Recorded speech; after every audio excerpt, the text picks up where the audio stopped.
guys, I'm James Blunt, and you're now listening to Billboard Radio China. I need your love. Y'all, I'm Beyonce. Hey guys, this is Bruno Mars. Hey, I'm Adele. This is Big Sean. This is Carly Rae Jepsen. Hey, this is Justin Timberlake. Come on with me. This is what you get. 10 questions.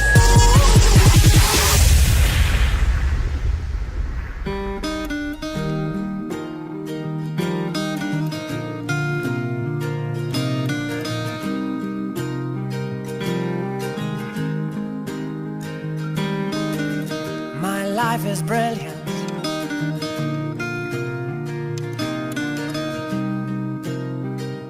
What's going on, Billboarders? This is Doom Kitty, and I'm sitting here next to a guy who might be actually one of the most interesting guys in music, and you don't even know about it yet. Ladies and gentlemen, this is James Blunt. Hey. How you doing? I'm good, thank you. Welcome to Hong Kong. Nice to be here. This is, I don't think this is your first time coming through Asia, is it? No, I've been a bunch of times, and Hong Kong is always a highlight, just because it's got it's just an amazing city. I've got some friends here, and our concerts are always fun here. So do you just replace the name of the city everywhere you go when you say that? You got me. Yeah, it's pretty day one stuff, right? We've got to start with this super typical boring question everyone's got to ask. You've had a long, interesting career. You've done a lot of different stuff. How did you get to where you are today? Well, I think I was ambitious. I've worked really hard, because you have to. I wrote some songs which meant the world to me, and I've been lucky. I've had a lot of support along the way. I have an awesome manager, an awesome record label, and they've done a massive amount of work for me too. But a few things have fallen in place. Now, one thing I want to touch on before we dive into everything else, a lot of people on this side of the world may not know, you're actually Captain Blunt. You served in the British Armed Forces, were involved in the Kosovo War under the NATO banner with the Blues and Royals, which have actually since counted Princes William and Harry among the ranks. You were posted to the Household Cavalry Mounted Regiment in the Queen's Guard, stood guard at the Queen Mother's coffin, and you even became the Royal Armoured Corps' giant slalom champion in the year 2000. So tell me a little bit about that. How does a military man go from that to the music world? Yeah, well, you know what, I think what's weird is that people often think that a soldier's just, it is such a niche thing, you're just one kind of person, and humans are really flexible. And so as a soldier, once you take away that uniform, you just find another human with the same emotion and the same ambitions for life. As an English man, the same kind of idea of having difficulty of expression through conversation, and my expression I found through music. And in many ways, there are similarities between the army and music, at least as a touring musician. Before I went to various countries with a bunch of soldiers who are all experts in their field and a tight little team together. Now I have a band and a crew, and they're all experts in their field, and we're a tiny little team too. We just go to slightly safer places, and my tank is more comfortable. It's called a tour bus. And less people shooting at you, theoretically. Yeah, exactly. They're still throwing things, but just slightly softer. Yeah, a little nicer too, I assume. So once you made that jump from military to music, I think you did something that a lot of people dream of doing. You found international success right off the first album. It's something I think you're probably sick to death talking about because, again, a lot of people out here may not know this. The one song, You're Beautiful, became huge, became ubiquitous, I think is the right word for it. And then there was a bit of a backlash against it. There were a lot of people who sort of had an issue with it. I know you're still dealing with that to this day, to an extent. Tell me a little bit about that. I mean, a musician becoming, a first album success and then dealing with the backlash. Yeah, I think we instantly exaggerate on any backlash in the first place. Everyone dreams and wishes for a huge song, and I was really lucky enough to have that huge song. And then when something is out there, and then you're likely to get some negative comment on it. And Coldplay get negative comment now. And if you turn around and say Coldplay are a terrible band, then you're an idiot and you're just trying to be fashionable or trendy by saying something contentious, because they're an amazing band with an amazing sound, with amazing songs. Ed Sheeran, all over the place, and people are rude about him and his success because he's the guy with his head above the parapet, and I was that guy at that time. And you know what, when we go online, we see 5 negative tweets, and we focus on those 5 negative tweets. So in an interview, I might be asked about 5 negative tweets. but I'm going to be playing to a few thousand people tonight, and I'm doing a world tour to a few million people, and yet I might be asked about 5 negative Right. tweets. So we exaggerate it, and it's kind of funny that we should do that, and I think it's kind of also disrespectful to the people who really love the song because they way outnumber any of the negatives, and that's why those songs are number 1 in the charts, and why my house is quite as comfortable as it is. I mean, I think you're absolutely right. You know, especially online, things have become a bit of an echo chamber, is the term a lot of people use for it. You've been very active online. And I know a couple years ago, someone mentioned to me, you've got to go check out James Blunt's Twitter account. He's hilarious. And you've made a point of being very active on Twitter, of being very personable, expressing yourself very openly.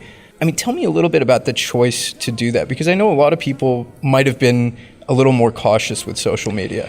Yeah, I mean, I wouldn't really necessarily be on it unless my record label wanted me to, because it seems kind of an ego-based thing of wanting to voice your own opinion as if your opinion mattered or was in any way, correct or more important than anyone else's.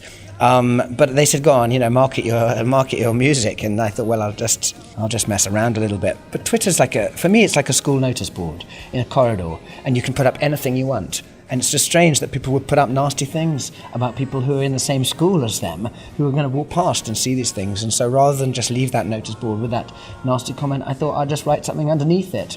But it didn't have to be nasty to them. It was just really laughing at ourselves for taking ourselves so seriously on Twitter. Because just because you can voice your opinion, it doesn't mean you should. I mean, that's probably the best thing anyone could learn. Yeah. And you've responded to a couple people on Twitter recently that should probably have learned that lesson. Yeah, and I'm not only just laughing at them, I am laughing at myself too, because you know what, I still went on and looked for it. So I'm having a laugh at myself for being there in the first place. Well, yeah, I noticed that a lot of the humor on there is very self-deprecating. It's as much digs at James Blunt as it is anyone else. Yeah, totally. I just know I'm incredibly lucky. I do something I absolutely am passionate about, and I'm really lucky that people travel thousands of miles and they spend good money to come and see me. But I'm not a doctor. I don't save life. A nurse who saves lives, a teacher who educates, an aid worker who rebuilds a country. These are the guys who I celebrate much more than the notion of the celebrity world that we take in. So yeah, I'm a musician. I love it, and I'm very lucky to do it. And I suppose you're very lucky that a lot of people like it too. Yeah, it's pretty awesome. It's a great job to have. My life is brilliant. My love is pure. I saw an angel. Of that I'm sure. She smiled at me on the subway. She was with another man. But I won't lose no sleep on that, 'cause I've got a plan. You're beautiful. You're beautiful. You're beautiful. It's true. I saw your face in a crowded place, and I don't know what to do, 'cause I'll never be with you.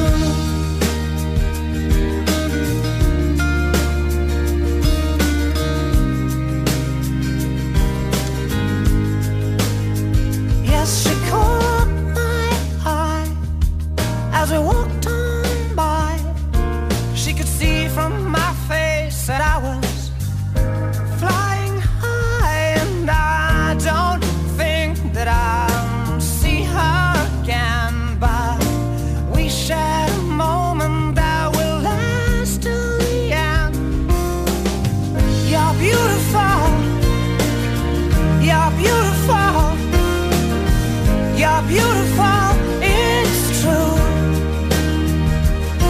I saw your face in a crowded place,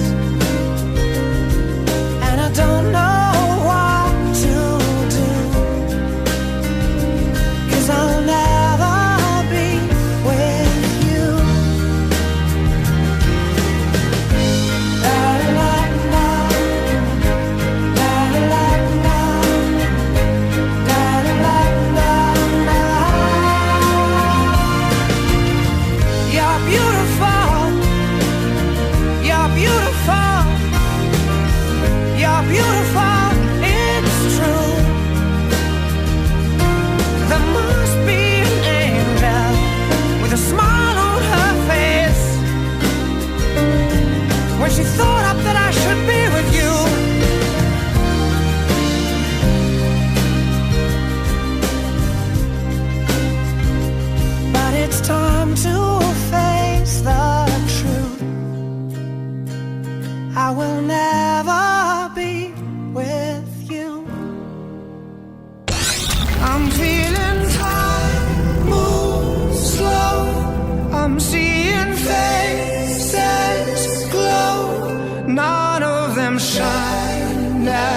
Hey guys, I'm James Blunt, and you're now listening to Billboard Radio China.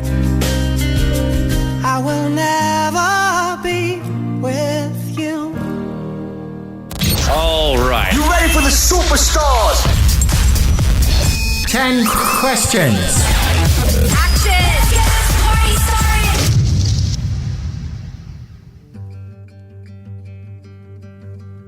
Don't close your eyes, dear, don't you be nice. Talking about that, we've got to talk about the latest album, The Afterlove. Came out about a year ago. You've been touring in support of it, I think since about June, July? Yeah, exactly. Tell me a little bit about this album. I mean, what were you trying to do with it, and what do you think you did do with it? Well, I think fundamentally I wanted to do something special. I'd had 4 albums in the past, which I love, and they're beautiful, but they're all connected in many ways as a guy who writes a song on a guitar and brings his band in and develops them in that way. I didn't want to be locked in a studio, and so I wanted to have a bit of life and excitement the way I wrote and recorded.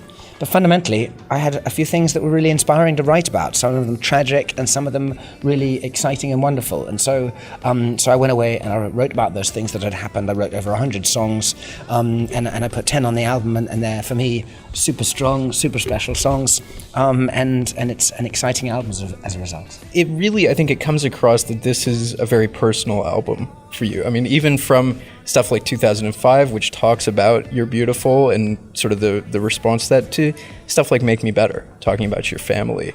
Do you think that that's a big change from what you've been doing in the past? No, I think I've always written personal songs. I think I've always written songs that are about, I suppose, my own insecurities, my own hopes and my fears, my ambitions and my own failings.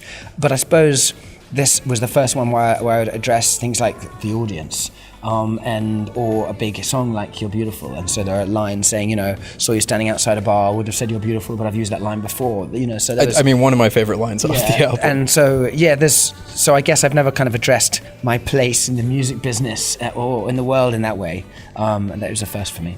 Talking about that, there are a lot of names behind the album. Everyone from bigger names, I think, of course, the biggest, Ed Sheeran, people like Teddy Geiger, Danny Parker, who you've worked with before, has done some big songs. Tell me a little bit about bringing these people into the room and working with them. What's the process like? It's totally different with each person. You know, I have a generally a kind of either a working relationship, but more often a friendship with these guys. You know, Danny Parker, a young guy in Los Angeles, who he and I have worked together a couple of times, but really got to know each other. And so, you know, he has his quirks and he knows mine. And so if I have an idea or something to write about, I can open up to a person like that. You know, with Ed Sheeran, we go on a skiing holiday and write on a skiing holiday. With Ryan Tedder, he'll say, I'm passing through London, I'm in a hotel here, let's go and wake up the neighbours. So it's all you know, there's no structure to it, but I think fundamentally it's about working with people who you then got to know and can open up with. Now, I've got to ask specifically, because management included this as a talking point, Ed Sheeran, of course, everyone's talking about him these days. You guys have known each other a long time. I know he's talked about The A-Team, his first real big song, and sort of looking up to you as sort of a precursor to what he'd been doing. Tell me a little bit about that relationship. He and I both were managed by Elton John's management firm called Rocket Music, and we crossed in a corridor and, you know, nodded and then met a few more times and realised we both had a mutual love of alcohol. Good thing to like. And we haven't looked back since. And for me, it's been a great pleasure writing songs with him. I've toured with him for 3.5 months around the States. And he's a pretty talented dude, so keep a listen out for him. He's going to be big one day. One day.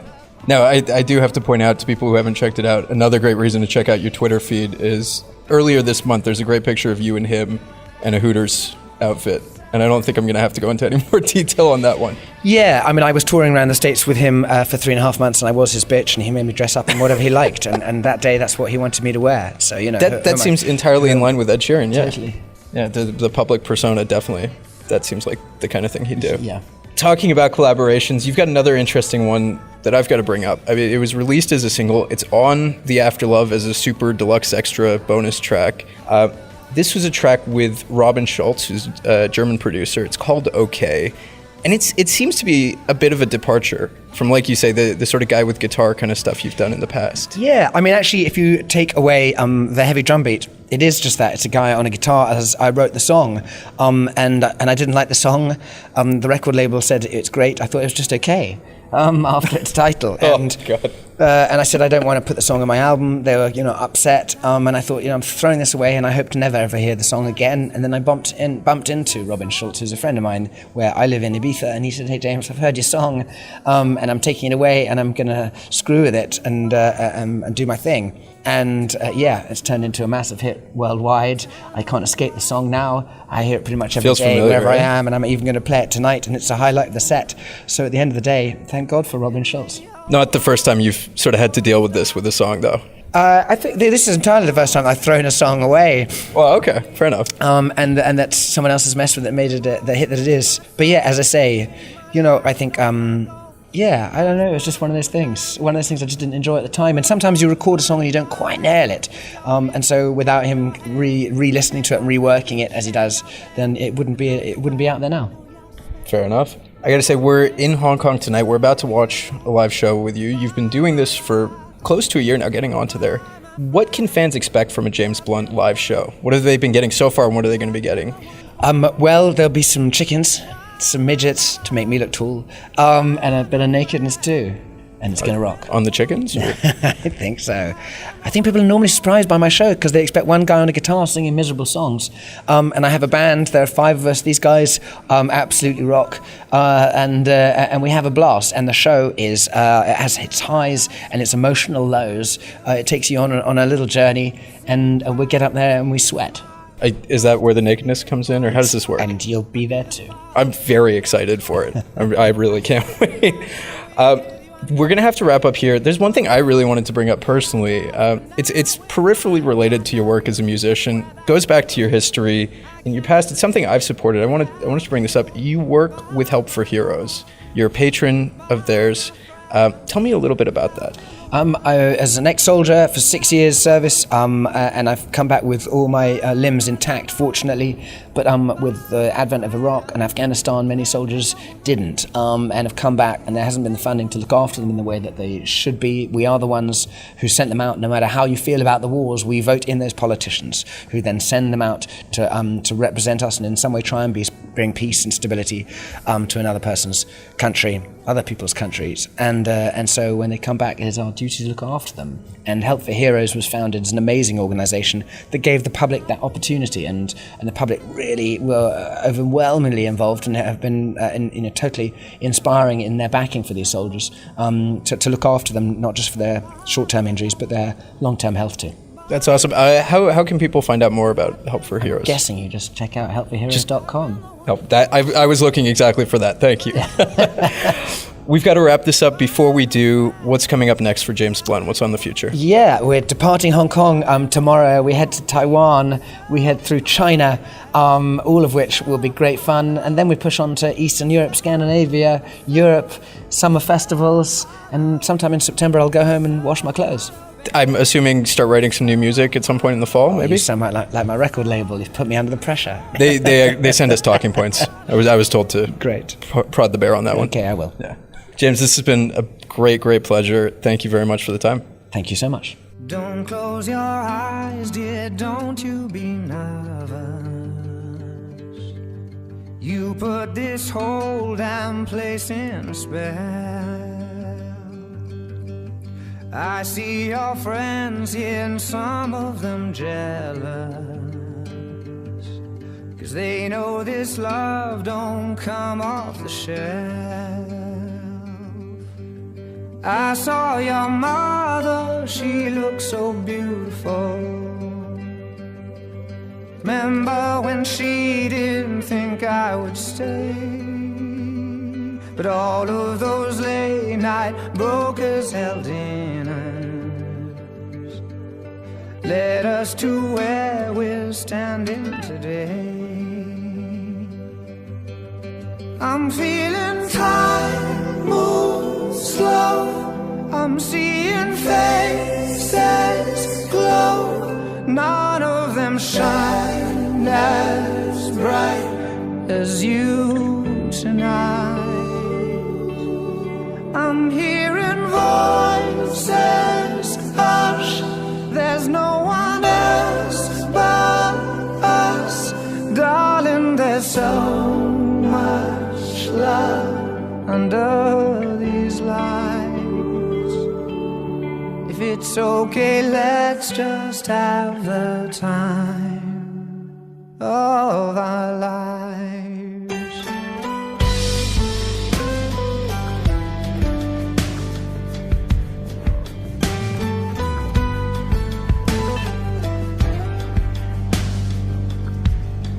I saw your father, he wouldn't talk to me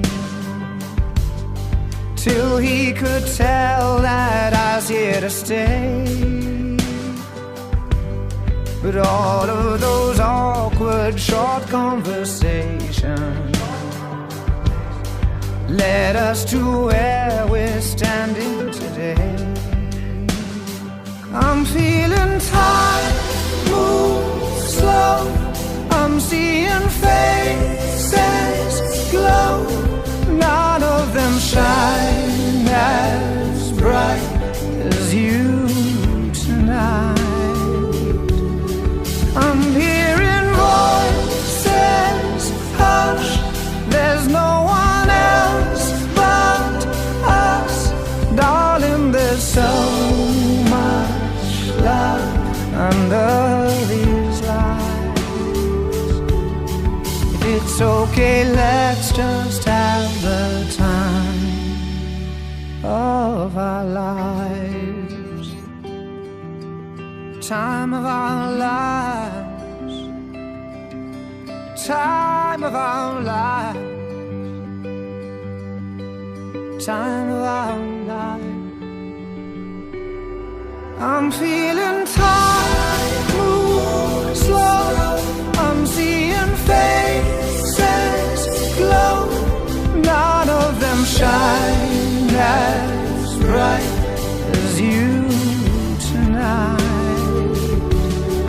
I'm hearing voices hush. There's no one else but us. Darling, there's so much love under these lights.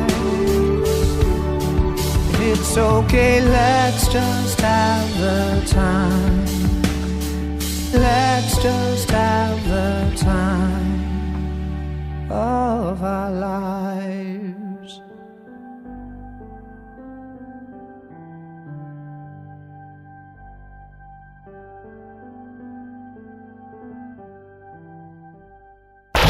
Hey, let's go! 10 questions.